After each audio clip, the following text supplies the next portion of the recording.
memang lab grown diamond ini mempunyai nilai, tetapi memang secara langsung tidak sih saya akui seperti harga berlian yang sesungguhnya ya.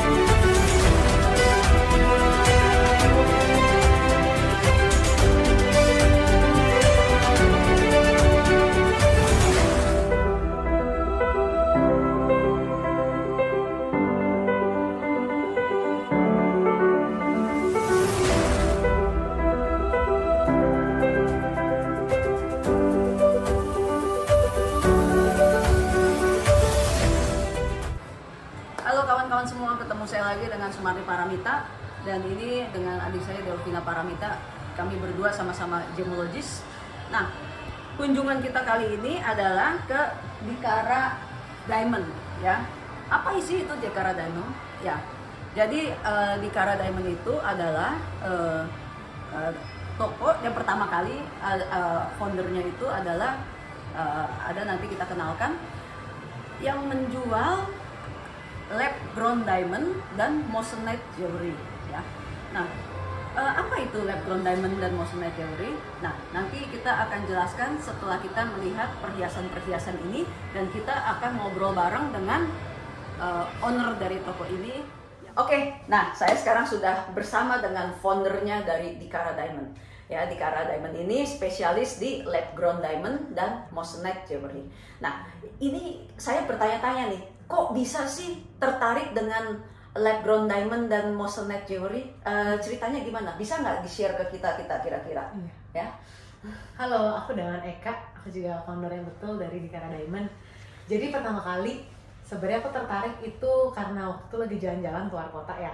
Waktu lagi jalan-jalan keluar kota, aku pertama kali justru ketemu sama diamond simulan, yang sebenarnya bukan diamond berarti kan? Ya. Dia simulasinya diamond yang mirip-mirip diamond. Sebenarnya dia cubic zirconia, tapi waktu aku lihat itu cukup bagus. Dan itu di MLM dengan harga yang cukup tinggi.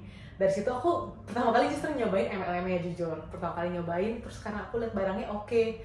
Terus lama-lama aku lihat perbandingan waktu lagi aku foto, aku tes torch sendiri. Jadi aku tes dia pakai api. Kan dia waktu pertama kali ngetesnya itu tidak terbakar, maksudnya nggak terbakar dan dia nggak pecah waktu dia pertama kali. Makanya aku tertarik karena kok tahanannya bagus juga. Tapi waktu aku cobain di rumah sendiri, aku torch sendiri dan aku langsung cemplungin ke air, ternyata dia crack. Di situ perubahan suhu ya, betul, berarti perubahan suhunya dia bikin dia crack. Di situ aku tahu kok ini barang kayak kualitasnya kurang oke. Terus aku juga waktu lagi foto, cuttingnya kayak kurang bagus dan kilaunya kok berbeda dengan diamond. Dari situ aku baru mencari moissanite. Aku ketemu abis itu sama supplier moissanite. Dari supplier moissanite aku lihat, oh ini kekerasannya udah lebih better nih. Karena kekerasan moissanite kan 9,2 dari 10. Jadi masih cukup oke gitu buat aku. Dari moissanite, tapi aku juga mikir, tapi kayaknya masih ada yang kurang gitu loh. Maksudnya aku juga pengen biar orang tuh yang suka kilau dengan kekerasan tapi kualitasnya bagus gitu, apalagi ya. Habis itu baru aku coba ke lab grown diamond, di mana yang kekerasannya 10 dari 10. Ya, itu benar, itu tepat sekali ya. Ternyata pilihannya memang tepat. Nah, jadi memang lab grown diamond ini banyak orang yang salah kaprah pertamanya ya. Benar nggak sih? Betul.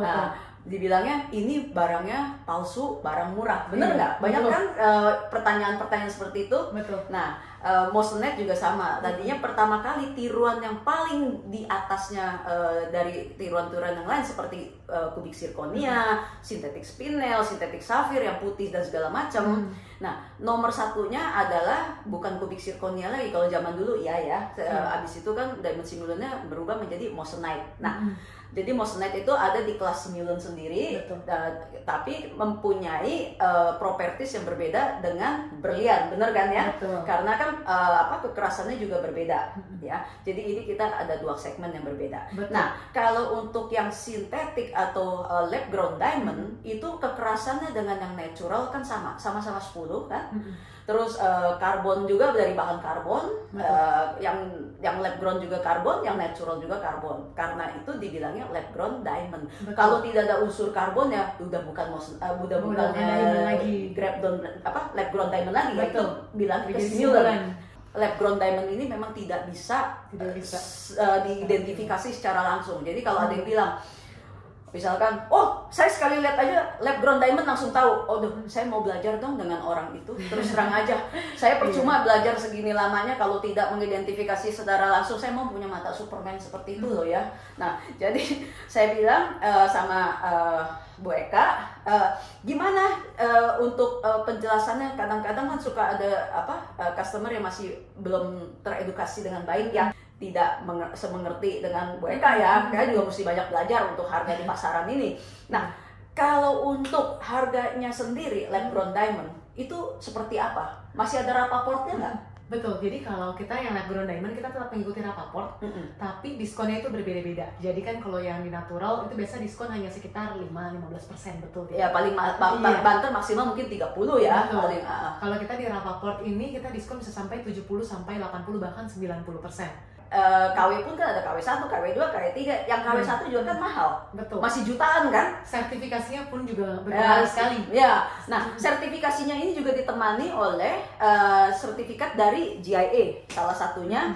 Terus ada sertifikat Moissanite. Oh, Moissanite itu juga ada sertifikatnya loh, dari GRA, dan yang lab groundnya juga ada juga dari IGI, ya, International Gemological Institute. Jadi memang lab ground diamond ini mempunyai nilai, tetapi memang secara langsung tidak sih saya akui seperti harga berlian yang sesungguhnya ya. Ini barang-barang yang ada di sini adalah lab ground diamond dan juga ada yang moissanite ya. Ini moissanite ya. Yang ini yang lab ground diamond. Oh, ini lab ground diamond. Ini yang moissanite. Oh, ini moissanite. Nah, ternyata aku lihat ini kiloannya bagus ya, mirip sih sama yang asli banget ya. Saya malah nggak bisa bedain kalau udah diikat seperti ini. Ini model-model kayak soliter ya jadinya ya. Jadi nih contoh yang moissanite yang seperti ini. Kalau kita moissanite dengan center 1 karat ini sudah dengan emas-emasnya juga ya. Masih kita sudah pakai yang 75. Ini kita bisa banget bikin dia under 5 juta dan ini semua udah custom made. Oke dong ya. Betul. Dan nggak bisa diperiksa pakai mata yang pasti saya juga. Nah iya betul. Kalau pakai moissanite mungkin Cici lagi merendah. Pasti harusnya Cici bisa lagi. Enggak juga. Kadang-kadang kalau kita tidak membawa equipment yang memadai, misalkan seperti loop apa segala macam, tetap aja kan agak sulit ya. Betul. Apalagi kan saya bilang kualitas moissanite atau kualitas lab ground itu kan ada tingkatannya. Kalau kita dapet yang tingkatannya yang paling rendah, ya mungkin kita langsung lihat langsung curiga. Tapi kalau kita melihat yang dengan kualitas yang bagus, itu juga agak itu rumit ya. Apalagi yang lab ground ini kan ya. Ini LGD semua kan ya. Ini udah yang lab ground diamond semuanya. Nah, ini udah kita cukup ya bincang-bincang soal teknikalnya ya. Nanti kalau enggak orang pada pusing. Kira-kira ada pengalaman apa yang pada saat menjual ya, pada saat menjual lab ground atau moissanite, dan kira-kira apa yang menarik yang bisa di-share ke kita? Yang menarik ya, yang pasti sih beragam banget ya klien yang kita temukan gitu. Maksudnya ada tipe klien yang udah waktu mereka sebelum datangin kita, mereka tuh udah tahu kita jualan lab ground diamond dan mereka udah do their research. Jadi mereka udah mencari sendiri kayak oh lab ground diamond itu 100% diamond, udah grading by GIA, by IGI, mereka udah tahu kalau ini diamond tapi dibikinnya di lab. Ya. Ada orang yang kayak gitu paling luar biasa, maksudnya kayak top banget. Tapi kebanyakan 80% klien yang datang ke kita rata-rata kayak mereka ngeliat ini lab ground diamond itu apa sih, dan kita biasa harus ngejelasin lagi tentang lab ground diamond. Ini dibikinnya sama-sama karbon seperti yang tadi Cici jelaskan gitu kan, kita harus ngejelasin lagi. Ini karbon dibikin sama panas, sama tekanan, sama kayak di alam, tapi ini kita bikinnya di lab. Rata-rata sih seperti itu. Tapi ada juga klien yang datang emang yang cerita menarik ya, banyak yang kayak datang emang coba kita mau ceritain dong yang lucu-lucu, yang menarik gimana? Banyak kan yang jujur ya, orang tuh banyak yang datang sini cuma buat ngejelek-jelekin lab ground diamond, itu banyak banget yang kayak gitu. Kayak mereka datang kayak buat bilang ini bukan diamond, ini jelek, ini jelek. Ada yang bener-bener pernah datang ke sini kayak ini beda kilonya, ini bukan diamond. Aku saya mau belajar sama yang orang itu ya, karena saya bisa langsung tahu gitu loh. Menarik sekali gitu kan. Untungnya waktu itu saya lagi di sini juga gitu kan, jadi saya langsung pegang waktu dia lagi kayak gitu. Terus ya udah, biasa yang tipe orang kayak gini jujur dia bukan tipe orang yang mau beli biasanya. Tapi ya karena mungkin sebenarnya dia mau mencari tahu, tapi caranya mungkin pengen diedukasi, cuma caranya beda. Roasting ya. Roasting. Ya, oke. Ya memang tipikal orang macam-macam, jadi memang tapi seru. Benar. Memang tapi emang bener seperti ini tugasnya Bu Eka untuk mengedukasi customer, karena kalau yang saya dengar katanya kalau di luar negeri, di Amerika barang-barang seperti ini sudah umum ya. 70% orang Amerika sudah memakai lab grown diamond dan moissanite. Di Singapura pun sekarang juga lagi tinggi banget permintaan tentang lab grown diamond. Jadi emang di Indonesia ini masih banyak yang belum teredukasi, tapi it's okay, itu seru. Oh, malah sekarang ya makin mendekati kita loh marketnya. Betul. Karena pabrik synthetic diamond atau lab grown diamond ada di Singapura ya. Betul. Ya, jadi udah mulai deket. Karena apa? Kalau saya juga research, market paling besar untuk lab grown diamond dan moissanite itu memang marketnya lebih banyak ke Asia. Iya. Ya, di Asia itu paling banyak. Kalau saya lihat grafiknya tuh Asia itu paling tinggi. Orang Asia suka perhiasan sih. Ya, suka perhiasan tapi takut hilang juga ya. Jadi mendingan pilih yang kayak gini kan. Maksudnya gitu kan. Oke. Jadi akhirnya kan waktu dia bilang, oh ya ini jelek, ini kilaunya ini beda. Jadi itu saya kasih dia kan, itu pertama kali dia ngeliat lab grown diamond. Dia lihat lab grown diamond ini beda. Akhirnya kan saya juga punya simpenan yang natural GIA. Jadi saya kasih ke dia, oh ya Kak, ini juga salah satu koleksi kita. Jadi tes balik ya. Aku tes dia balik gitu kan, silakan Kak. Terus dia pakai lagi di tangannya sebelah kiri kanan sama yang lab grown diamond. Terus dia gelap-gelapin pakai tangannya dia. Beda, kata dia, beda. Kilonya beda banget sama yang natural. Oke, terus aku bilang, oh iya Kak, itu contoh kita yang natural dari GIA. Dari itu makanya, dari situ yang menarik. Maksudnya itu kayak proses-proses yang menarik gitu. Kita ketemu sama klien. Ya kita memang tidak bisa menyalahkan klien ya, karena kan klien itu kan mereka harus melihat sendiri. Dan apa namanya, karakter orang juga kan ada 10 orang punya ada 10 orang 10 karakter yang berbeda kan yang di situ. Jadi memang dibutuhkan kesabaran untuk menjual barang seperti ini dan mempopulerkan di sini ya. Kalau menurut Bu Eka, ini gimana? Kan suka ada banyak pertanyaan nih, ini good investment or not? Yang pasti kalau untuk lab grown diamond ini dia bukan investasi, tapi kita juga biasa edukasi orang dari sisi kebutuhannya juga. Contohnya misalnya kalau dia perlu membeli natural diamond di harga 100 juta, misalnya dia bisa beli lab grown dengan kualitas yang sama di harga 20 juta, berarti sudah sekitar 20%-nya yang natural ya. Nah dengan 20% itu yang penurunan misalnya kalau dia mau menjual lagi naturalnya dengan potongan 20% pun 20% itu sudah bisa membeli lab grown diamond dengan kualitas yang sama. Jadi kalau dibilang nilai investasi, kita harus melihat dulu investasi dari mana. Misalnya kayak dengan 20 juta kamu bisa membeli lab grown, 80 jutanya kita ditaruh di instrumen investasi yang lebih pasti, yang lain. Itu lebih baik buat beberapa orang. Tapi kalau ada orang yang mau go with natural diamond, menurut saya bakal selalu ada orang yang akan go with natural diamond. Oke, seperti itu. I ngerti deh. Jadi seperti ini aja ya contohnya ya. Kalau kita ingin membeli investasi kan kita bisa macam-macam ya. Bisa saham, bisa rumah, bisa mobil, bisa apa gitu kan ya. Nah, atau bisa tas, atau bisa apa gitu, jam dan lain-lain ya. Nah, cuma kan maksudnya untuk nilai dijual kembalinya lagi. Kayak misalkan kan ada setelah jangka waktu 10-20 tahun misalnya ya. Kalau kita investasi misalkan, maaf ya, yang tukang pecinta mobil, setelah 10-20 tahun kadang-kadang kan ya entah itu jadi vintage or itu malah turun harganya, bener kan? Dan satu lagi, kalau kita mau pergi ke kondangan ya, kita bilangnya kondangan aja ya, kita kalau masuk dengan membawa ini kan kita bisa masuk.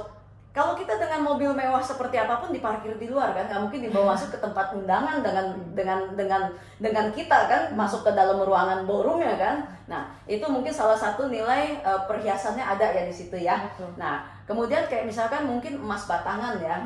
Nah kalau emas batangan kan itu harus, kalau misalkan itu apalagi masih disegel ya. Kalau udah terbuka kadang-kadang harganya bisa lain ya, kadang-kadang ya.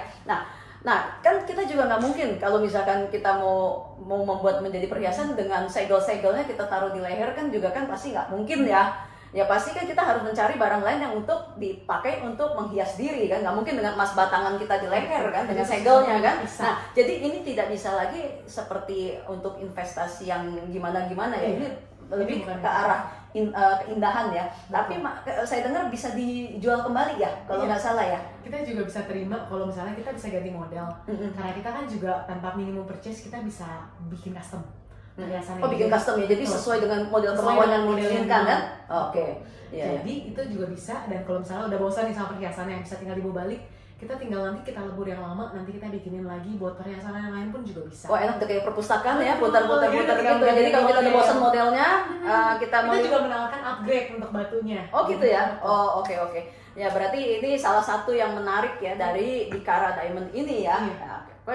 Oke, terima kasih ya waktunya ya, udah menyempatkan diri untuk saya dan tim untuk ditemui, menemui kita. Ya. Oke. Sampai jumpa para pemirsa semuanya, para audience. Ini tentang Bikara dan lab grown diamond dan suka dukanya sedikit ya. Nah, jadi semua terpulang dari para individu yang ingin memilihnya seperti apa. Oke? Sampai jumpa. Jangan lupa ikuti episode-episode yang lain. Apabila ada pertanyaan atau konten yang ingin dibahas, silahkan tulis di komen. Sampai jumpa semua.